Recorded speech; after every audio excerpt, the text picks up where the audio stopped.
네, 김병우의 척추 라이브에서 방송을 맡고 있는 연세산돌병원의 대표원장 김병우라고 합니다. 자, 오늘 주제는 제가 좀 시리즈물처럼 만들어 보았는데, 많은 분들이 이제 물어보시는 것 중에서 여러 가지 질환들이 있잖아요. 근데 그 중에서 이제 제일 많이 물어보는 또 질환이 협착증인 것 같아요. 그래서 척추 질환에서 협착증을 빼기가 어려워서 이 협착증에 대해서 조금 심도 있게 다뤄보고, 협착증 환자를 또 가족으로 가지고 있는 또 가족분들과 해외에 계신 우리 또 시청자 여러분들에게 도움이 될 수 있게끔 한번 좀 이렇게 협착증 치료 전에 꼭 알고 가야 될 것들, 기본적인 지식과 이런 것들을 한번 시리즈물로 정리를 해보았습니다. 그래서 많은 시청을 부탁드리겠고요. 오늘 제목이 그래서 협착증으로 치료받기 전에 점검해야 할 것들 파트 1이라고 보시면 되겠습니다. 자, 그럼 이제 강의를 시작해 보도록 할게요. 자, 그러면 협착증에 대한 이야기를 한번 나눠보겠습니다. 협착증은 뭐 모르는 분이 없을 정도로 유명한 질환이죠. 그래서 협착이라는 말 뜻은 어떤 관이나 구멍에 안쪽 폭이 좁아졌다는 뜻이에요. 그래서 영어적인 표현에서는 의학 용어죠. 스테노시스라고 표현을 하고, 척추관 협착증이니까 스파이널 스테노시스라는 표현을 쓰게 합니다. 그래서 우리가 협착증이라고 줄여서 말을 많이 하지만 척추관 협착증이라는 게 어떻게 보면 더 정확한 표현일 수 있겠죠. 네. 그래서 요 척추관 협착증에 대해서 오늘은 기본적인 이해를 돕기 위해서 한번 준비를 해보았어요. 협착증은 사실상 우리 척추에 있어서는 가장 주요 질환이기 때문에 정말로 국민 이 건강과 연관이 되어 있고, 국가적으로도 진료비 증가와 상당히 연관성이 있는 것이어서 아주 뭐 환자가 늘어나고 있습니다. 그래서 수술이라든지 시술이라든지 주사, 재활치료 뭐 정말 많은 의료비의 부분을 담당하고 있는 거라고 보시면 될 것 같아요. 그래서 건강보험공단이라든지 진료 데이터 분석을 공개해 보면은 50대부터 여성 환자가 남성 환자를 앞지르면서 협착증은 여성이 많고, 환자 10명 중 8명은 60대 이상입니다. 그래서 노화와 관련되어진 병이고, 고령층에서 발병하는 질환이라는 것은 익히 알고 있고, 아마 시청자 여러분들도 잘 아실 거예요. 자, 그러면 이제 이 협착증이라는 것은 어떠한 구조물에 문제가 있어서 생기는 건지를 한번 보겠습니다. 협착증은 척추관이라고 하는 뼈로 둘러싸여져 있는 우리 몸에 신경이 지나가는 통로가 있어요. 그 척추관이 좁아지게 되는 건데요. 이 협착증을 이야기할 때 사실 10년 전만 해도 그렇게 이야기 많이 나오지는 않았었어요. 안 나왔는데 한 수년 전부터 가장 이야기가 많이 나오는 게 협착증과 황색인대에 대한 이야기입니다. 제 생각에는 황색인대 제거술이라고 하는 이름으로 많은 방송과 또 이런 데서 소개가 되어지면서 환자분들이 여기에 관심을 기울이게 되신 것 같고요. 그러면서 협착증과 관련돼서는 이 황색인대 이야기가 빠져야 빠질 수가 없어요.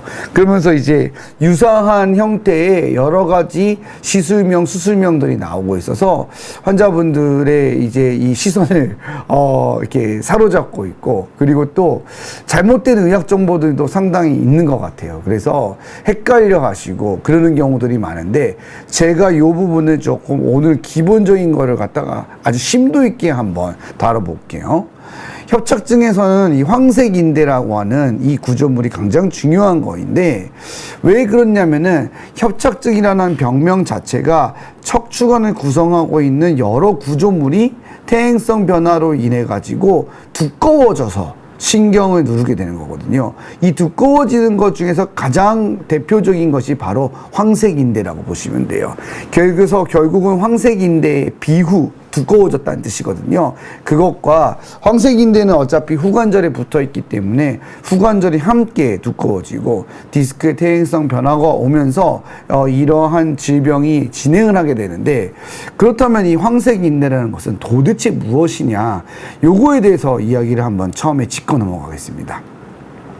척추에는 되게 많은 인대가 있어요. 그래서 지금 보시는 그림은 척추를 앞쪽에서부터 보는 그림이라고 보시면 돼요.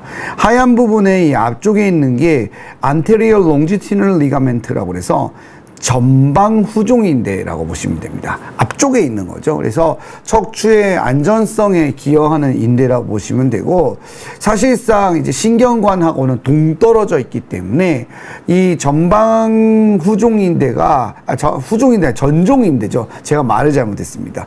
전종인대가 고라가 된다든지 두꺼워진다 그래가지고 크게 뭐 우리가 임상적으로 협착증과는 연관성이 별로 없습니다.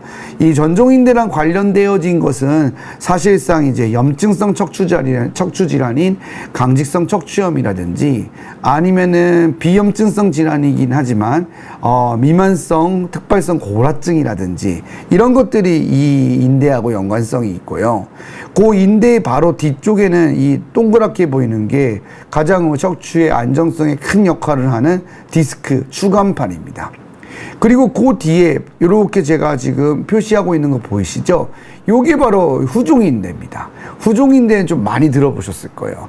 전종인대는 이렇게 좀 폭이 넓고 두꺼운데 후종인대는 조금 더 폭이 좁고 이렇게 차지하고 있거든요. 이유가 이제 디스크 때문인데, 디스크에 있는 섬유륜이 함께 있기 때문에 요 후종인대가 요만큼 이렇게 차지하고 있어요. 그래서 디스크 수술을 하거나 협착증 수술을 할 때 신경막을 젖히면은 후종인대가 보입니다.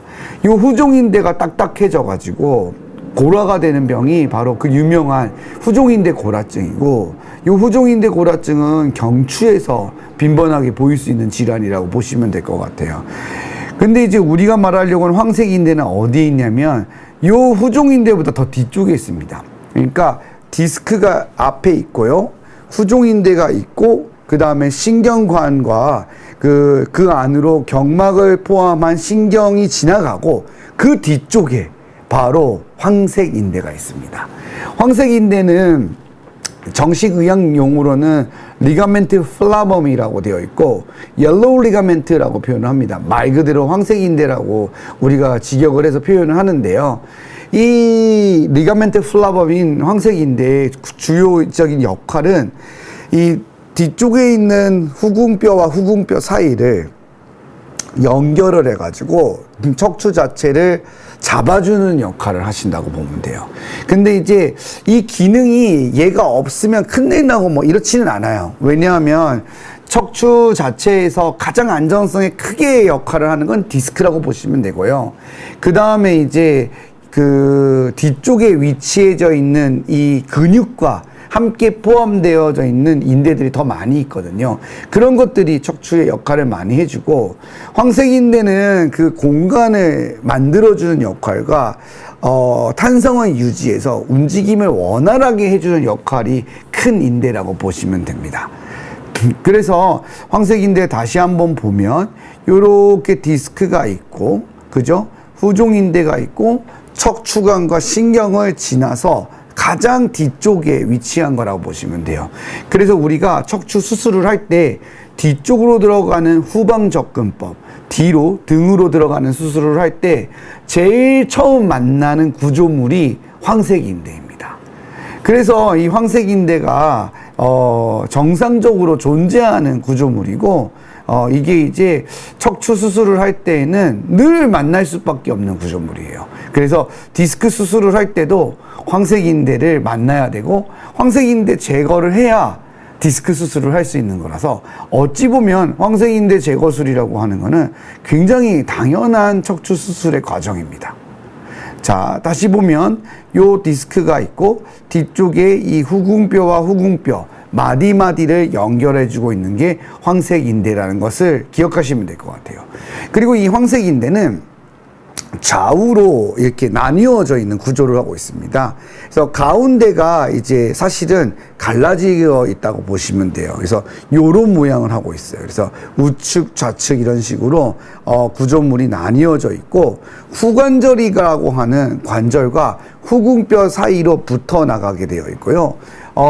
아주 확실하게 얘기를 하면은 약 두 가지 레이어로, 두 층으로 되어 있어서 바깥쪽 층은 뒤쪽, 아래쪽에 있는 후궁뼈 위쪽에 붙고, 아래쪽 레이어는 이제 안쪽 면에 붙어가지고 이렇게 위에까지 이어지는 구조입니다.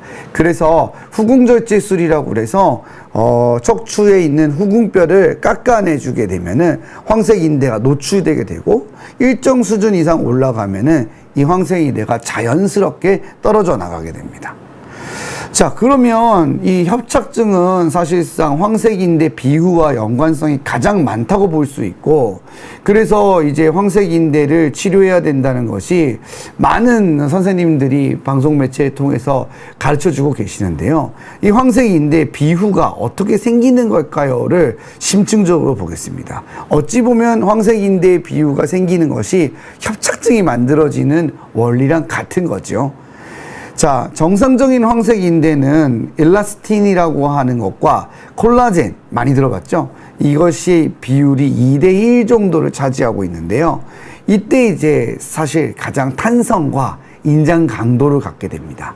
쉽게 말해서 탄력도 좋으면서 탄탄하다는 소리예요. 가장 좋은 상태인 거죠. 이 2대1의 비율을 유지하고 있다가 나이가 들게 되면은 이 일라스틴 파이버가, 일라스틴 조직이 줄어들게 됩니다. 그러면서 그 비율이 감소하기 때문에 탄성이 줄어들고 섬유화가 진행되는 거죠. 사실상 이거는 황색인대에서만 일어나는 일은 아닙니다. 예, 우리가 젊었을 때, 어렸을 때는 피부도 탄력이 있고 모발도 탄력이 있잖아요. 근데 나이가 들면서 수분의 감소와 이런 일라스틴 파이버들의 감소가 일어나면서 탄성과 탄력이 줄어들게 되고 퍽퍽해지는 섬유화로 진행되는 것이 어찌 보면 정상적인 노화의 과정일 수도 있습니다. 근데 이 황색인대는 특별하게 다른 인대와는 좀 다르게 비유되는 그런 메커니즘이 있는데요. 두꺼워지는. 가장 큰 것 중 하나는 바로 기계적인 스트레스예요. 메카니컬 스트레스라고 하는데, 이게 뭐냐면은 결국에는 허리를 움직이면서 좋지 못한 자세거나 아니면 잘못된 동작이나, 그게 일을 하는 노동이 되었든 운동이 되었든 간에요. 이런 것들이 겹치게 되면은 이 황색인대를 두껍게 만들어주는 작용을 우리 몸에서 하게 되는 거예요. 실제로 그렇게 되면은 이 메카니컬 스트레스가 생각하면서 콜라겐이라고 하는 것이 늘어나게 되고, 콜라겐은 늘고 탄성을 유지하는 일라스틴은 떨어지게 되니까 결국엔 주위의 뼈가 웃자라게 만들어주는 골화를 진행하고 섬유화를 진행하는 많은 이 분비물들이 나오게 돼서 두꺼워지게 만드는 거죠. 그래서 노화로 인한 신체 변화와 그 다음에 생력학적인 자극에 의해서 조직학적인 변화까지 일어난다는 거예요. 이걸 어렵게 우리가 이제 그 학문적으로 표현을 했는데, 아주 쉽게 표현하면 뭐냐면, 일정 수준 이상 나이가 들어서 계속 잘못된 생활 습관을 갖거나 아니면 계속 강도가 있는 일을 하거나 이렇게 되면은 황색인대가 이제는 가만히 있지 않고 두꺼워져서 굳은 살이 된다는 뜻입니다.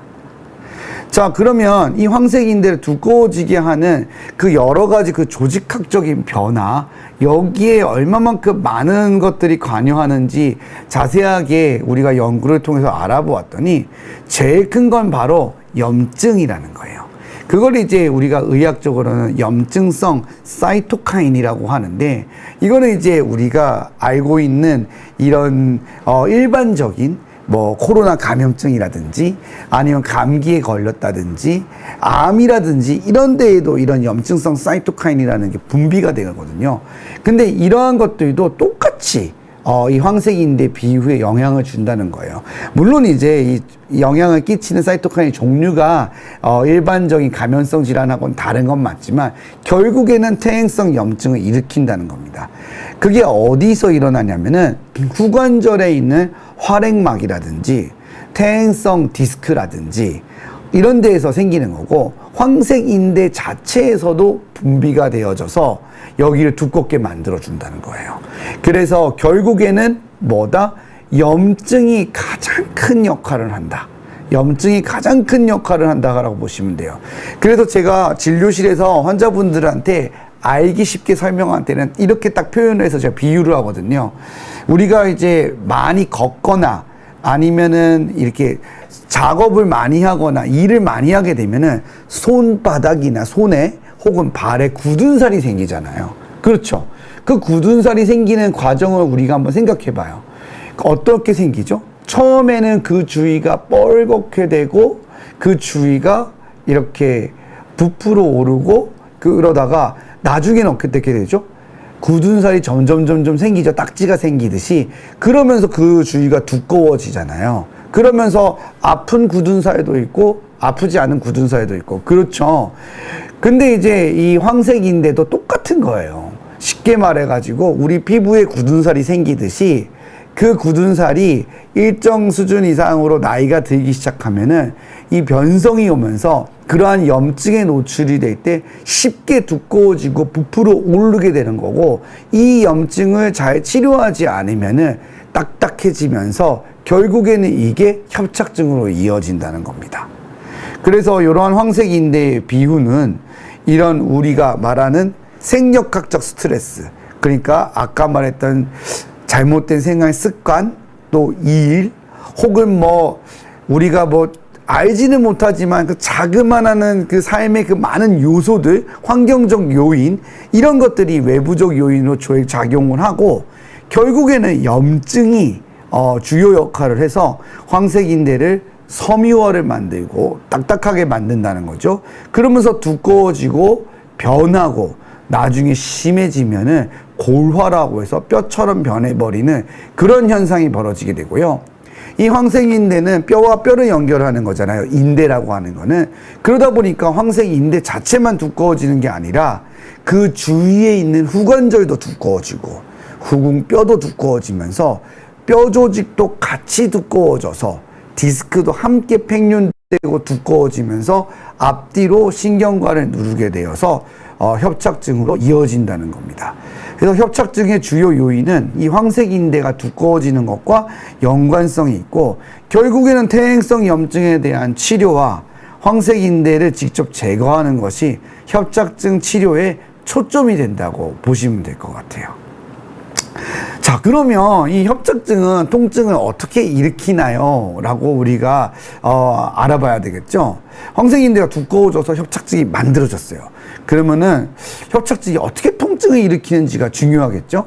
왜냐하면은 또 어떤 선생님들은 강의에 나오셔갖고 아주 당당하게 당연하게 협착증은 병이 아닙니다. 예, 정상적인 노화의 과정입니다. 치료할 필요가 없습니다. 이렇게 말하는 경우도 굉장히 많이 봤단 말이에요. 그리고 어떤 선생님은 나오셔서 협착증은 한번 만들어지면은 돌아갈 수 없기 때문에 이거 무조건 수술하는 게 답이다. 시술이나 이런 거는 아무 효과 없다. 스테로이드 주사 같은 건 맞아봤자 그때뿐이다. 이렇게 말하시는 분들도 있거든요. 그럼 우리가 이러한 과정을 이해하기 전에 앞서서 협착증으로 좁아지게 되면은 통증을 일으키는 경우도 있고 일으키지 않는 경우도 있는데, 언제 일으키는지를 한번 제가 간단히 설명을 해볼게요. 협착증이 증상을 일으키는 원인은 여러 가지가 있겠지만 가장 첫 번째는 요거예요. 바로 병목 현상입니다. 지금 고속도로에서 차가 밀려가지고 귀경길에 연휴 때 보면은 이렇게 차가 밀려가지고 꽉 막히잖아요. 그 현상하고 비슷하다라고 이해를 하시면 돼요. 이 병목 현상이라는 건 교통이든 컴퓨터에서도 항상 일어나잖아요. 데이터의 양이 증가하면서 컴퓨터 목통이 되기도 하죠. 협착증도 정말 이거랑 비슷해요. 그래서 제가 컴퓨터 CPU랑 관련돼 갖고 딱 비유를 해볼 텐데, 컴퓨터 CPU의 용량이 적은데 데이터가 많이 들어오게 되면 이게 처리가 안 되죠. 그죠? 그러면 바로 이 트래픽이 걸리는 거랑 똑같은 원리로 협착증이 생겨서 좁아지게 됐어요. 그러면 내가 원래 하던 일상생활의 활동보다 더 많이 하게 되거나 하면 증상을 유발하게 되고, 이것이 치료를 하게 되면은 다시 증상이 좋아지게 되거나, 혹은 쉬게 돼도 또 증상이 좋아지게 되는 거예요.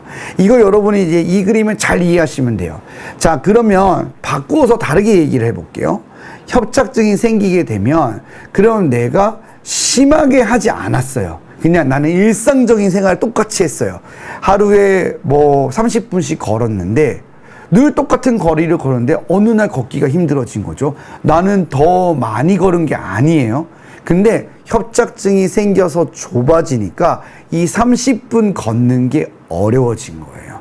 그런데 잠깐 쉬면 어때요?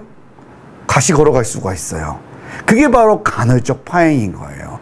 트래픽이 걸려서 병목 현상처럼 콱 막혔다가 잠깐 교통 정리를 해서 풀어주면은 또 다시 걸을 수 있는 거예요. 근데 어느 정도 또 가다가 보면은 다시 이렇게 콱 막히게 되는 거죠. 이러한 현상 때문에 협착증이 증상을 일으키라는 것을 가장 첫 번째 원리라고 보시면 되겠습니다.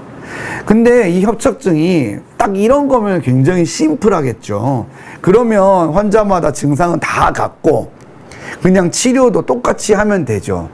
관절염이 그렇잖아요. 1기, 2기, 3기, 4기 이렇게 보면서 보면 되는데 안타깝게도 이 협착증은 단순히 좁아졌다는 것만으로 증상을 일으키지 않는 경우도 상당히 있어요.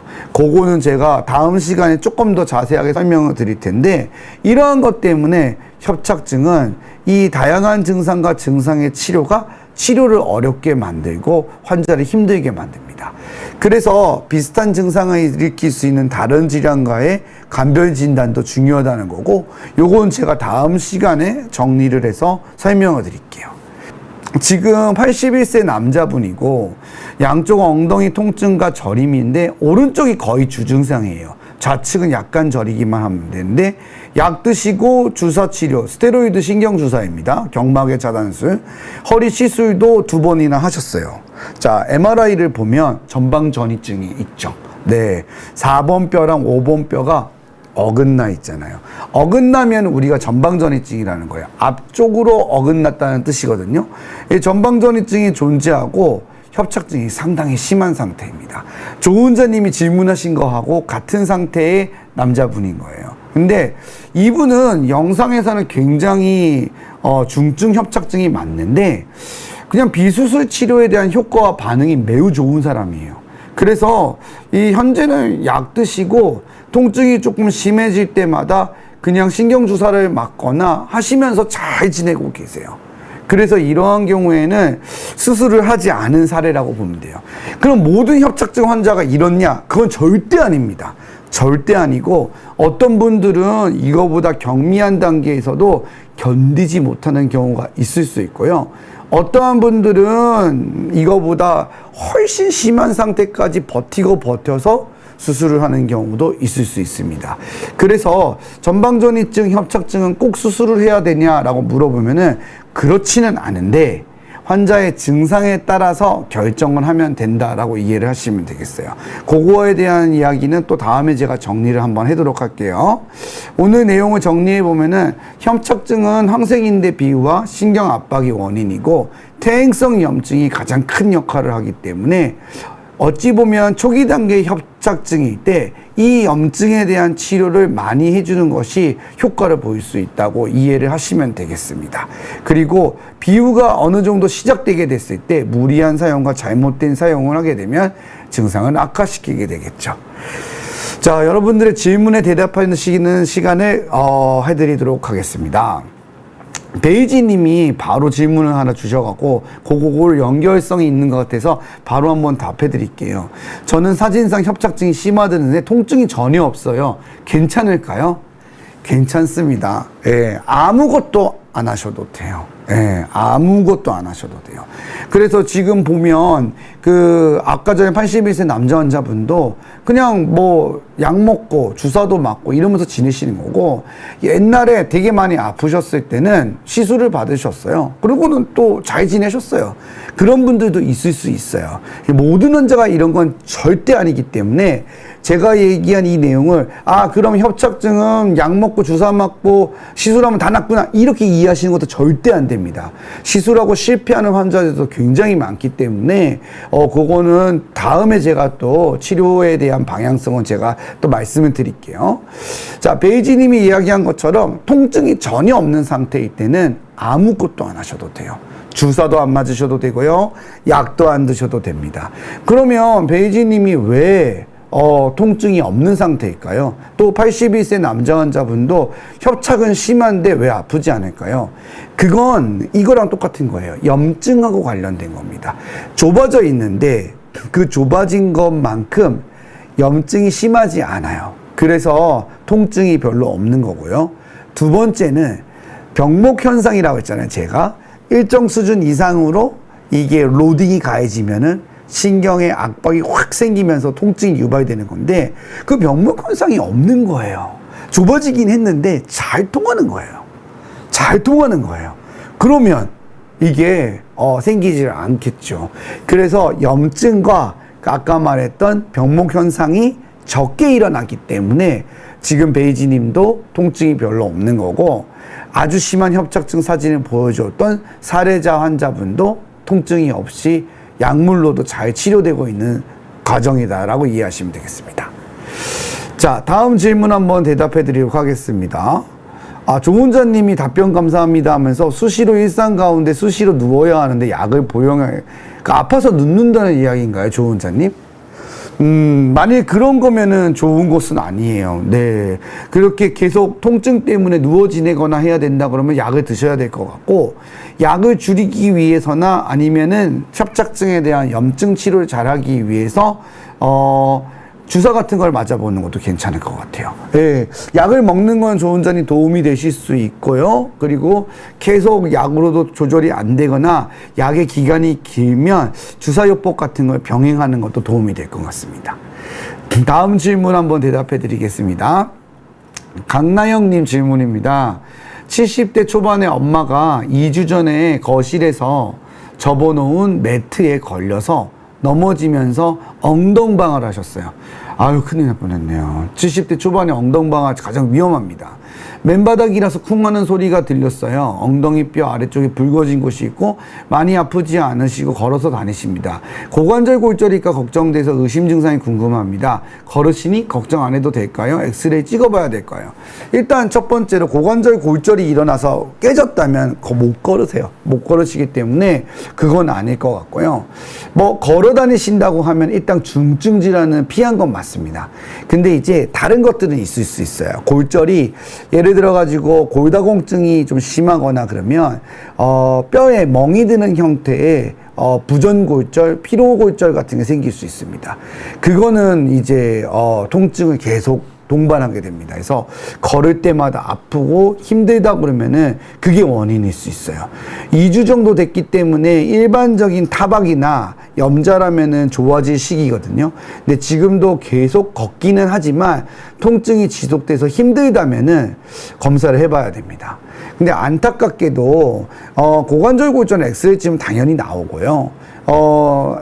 앞서 말씀드린 중증 골절은 다 나오는데 이런 피로골절이나 뼈에 멍이 드는 형태의 부전골절이나 이런 거는 엑스레이상에서는 잘 안 나와요. 그래서 엑스레이만 찍어갖고는 알기가 좀 힘들 수 있습니다. 그래서 그러한 경우에는 MRI 검사가 고려될 수 있는데 일단은 통증이 있을 때는 먼저 엑스레이를 찍어 보시고요. 약과 그리고 또 통증이 어느 정도 이상이라면은 그 주위에 주사요법 같은 거를 시행해 보면 좋을 것 같아요. 그리고 한 1, 2주 정도 치료를 해봤는데도 통증이 지속되면은 MRI에 찍어서 피로골절이나 부전골절이 동반되어져 있는지를 확인해 보면 도움이 될 것 같아요. 그리고 진료실에서 선생님들이 이제 이학적인 검사를 해보시면은 이게 어떠한 나쁜 형태의 골절이 동반되거나 아니면은 비정형 골절 같은 게 있는지 어느 정도 알 수 있거든요. 그러면은 엑스레이 뿐만이 아니라 처음부터 MRI 권유하기도 해요. 그러니까 그런 것도 참조해 주시면 도움이 될 것 같습니다. 강나영님 지금은 통증은 없다고 하신다고 하네요. 그러면 강나영님 크게 걱정 안 하셔도 됩니다. 대부분 타박일 경우가 많아요. 자, 다음 질문이 마지막 질문이 될 것 같아요. 실버템님 질문을 대답해 드리도록 할게요. 버스 운전을 하시나 보군요. 버스 운전을 7년 정도 했고 우측 허리 추간판 탈출로 통증이 심해서 작년 7월에 현미경 수술을 했다고 했습니다. 좌측도 협착증이 조금 있어 좋지 않습니다. 다시 버스 운전을 해도 될까요? 아님 허리가 약해져 다른 직업을 찾아봐야 될까요? 제 생각에는 이제 현미경 수술의 정도가 어느 거이냐가 중요할 거는 같은데요. 작년 7월이잖아요. 그러면은 뭐 상당히 이제 시간이 됐습니다. 1년 정도 됐기 때문에 일반적으로 한 구간 정도를 수술했다고 그러면은 저는 그냥 운전하시라고 합니다. 하는 데는 크게 문제가 없는 경우가 더 많아요. 근데 예를 들어서 지금도 운전 자체가 어렵다 그러면은 다시 한번 허리 상태에 대해서 평가를 해봐야 될 것 같아요. 근데 이제 우리가 생각하는 일반 운전하고는 좀 다르잖아요. 버스 운전은 시간이 길고, 그리고 출퇴근 시간은 정말 오랜 시간 그 앉은 자세로 계속 운전을 하셔야 되잖아요. 우리 기사님들이 시민의 발이 되어 주시면서 이 허리 또 관절 건강이 나빠지는데, 이 버스 운전이라고 하는 또 우리가 이제 특수한 또 상황이 있다 보니까 그런 부분을 우리가 생각해 보지 않을 수는 없는데, 제가 개인적인 견해로는 제가 치료했던 우리 환자분들 중에서도 운전기사님들이 많아요. 저희 병원 근처에 그 차고지가 있다 보니까 되게 많이 오시는데, 가능하거든요. 대부분은요. 그리고 실제로도 하고 계시고, 그래서, 수술 부위를 한번 체크해 보는 건 좋을 것 같아요. 그래서 흔들림증 같은 게 있는지를 보는 게 중요할 것 같고, 이게 흔들흔들거리게 되면은 오래 앉아있기가 힘들거든요. 디스크의 변성이 심한지도, 요런 거를 실버텐님은 한번 확인해 보는 게 좋을 것 같아요. 그래도 또 이제 지금까지 7년 동안, 경력을 쌓으셔서 한 일인데, 갑자기 또 바꾸는 것도 쉬운 일이 아니지 않습니까? 그래서 다시 한번 체크를 해봐가지고, 아, 내가 이 직업과의 적합성이 있는지를 한번 판단해 보는 것이 좋을 것 같습니다. 네, 고맙습니다. 자, 오늘 강의는 여기까지 준비했습니다. 다음에는 이제 이 황색인대가 어떠한 역할을 하는지를 우리가 알았잖아요. 이 황색인대가 이 제거하면 상관이 없는지, 그리고 또 황색인대 비후와 관련된 거 외에도 협착증은 어떠한 경우에 그러면 어떻게 증상을 일으키고, 증상을 일으킬 때는 어떤 치료를 해야 되는지, 그리고 치료를 선택하기 전에 있어서 어떤 병원이나 어떤 선생님을 만들어야 되는지도 한번 제가 또 정리를 해가지고 준비를 해보도록 하겠습니다. 협착증이라는 게 참 이렇게 개인적인 견해도 의사들마다 많이 다르고 진단도 어렵고, 그러다 보니까 선생님들마다 다 다른 이야기를 하고 이래서 환자들이 굉장히 많이 힘들어하는 병이거든요. 그래서 요거에 대한 정리가 좀 필요할 것 같아서 다음에도 좀 더 유익한 강의로 계속 준비해 볼 테니까 많은 기대 부탁드리겠고요. 또 많은 사랑 부탁드리겠습니다. 저는 또 다음 시간에 한번 또 잘 준비해서 뵙도록 할게요. 오늘도 공식 인사하면서 마무리하도록 하겠습니다. 여러분, 통증 없는 밤 되세요. 굿밤 되세요. 안녕.